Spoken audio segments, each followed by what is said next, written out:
বিদেশে টিকা রপ্তানি করতে আশাবাদী বাংলাদেশ। মহামারী করোনা ভাইরাস নিয়ন্ত্রণে দেশের চাহিদা মিটিয়ে বিদেশে টিকা রপ্তানি করতে আশাবাদী স্বাস্থ্যমন্ত্রী জাহিদ মালিক। সোমবার চীনা কোম্পানি সিনোফার্মের সঙ্গে বাংলাদেশি ফার্মাসিউটিক্যালস কোম্পানি ইনসেপ্টার সমঝোতা চুক্তি স্বাক্ষর অনুষ্ঠানে তিনি এসব কথা বলেন। স্বাস্থ্যমন্ত্রী জানান, বাংলাদেশকে ভ্যাকসিনেও স্বয়ংসম্পূর্ণ করতে চান প্রধানমন্ত্রী। 80% মানুষকে 2 ডোজ করে টিকার আওতায় আনতে 26 কোটি ডোজ দরকার। সুতরাং আমাদের আরও অনেক ভ্যাকসিন প্রয়োজন। তিনি জানান, সরকারিভাবেও ভ্যাকসিন তৈরির উদ্যোগ নিতে বলেছেন প্রধানমন্ত্রী শেখ হাসিনা। এর আগে করোনা ভাইরাস প্রতিরোধে চীনের তৈরি সিনোফার্ম টিকা দেশে উৎপাদনের জন্য সোমবার বাংলাদেশ এবং চীনের টিকা উৎপাদনকারী প্রতিষ্ঠান এবং সংশ্লিষ্ট পক্ষের সঙ্গে একটি সমঝোতা চুক্তি স্বাক্ষরিত হয়। অনুষ্ঠান শেষে স্বাস্থ্যমন্ত্রী সাংবাদিকদের জানান, আমরা আশা করি 3 মাসের মধ্যে টিকা উৎপাদনে যেতে পারবে ইনসেপ্টার। সময়ের কমও লাগতে পারে, আবার একটু বেশিও লাগতে পারে। 2011 সাল থেকে ভ্যাকসিন তৈরি করে আসছে ইনসেপ্টার ফার্মাসিউটিক্যালস। করোনার ভ্যাকসিন উৎপাদনে যথেষ্ট প্রস্তুতি রয়েছে কোম্পানিটির। বাংলাদেশ সিনোফার্মের 1.5 কোটি ডোজ ভ্যাকসিন কিনেছে।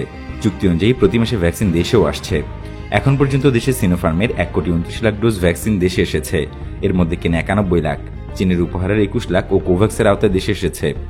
চলমান ভ্যাকসিনেশনের কার্যক্রম একটি বড় অংশ চলছে সিনোফার্মের ভ্যাকসিন দিয়ে। সংরক্ষণ সুবিধার কারণে সিনোফার্ম ভ্যাকসিন রাজধানী থেকে ইউনিয়ন পর্যায়ে সবখানে দেওয়া হচ্ছে।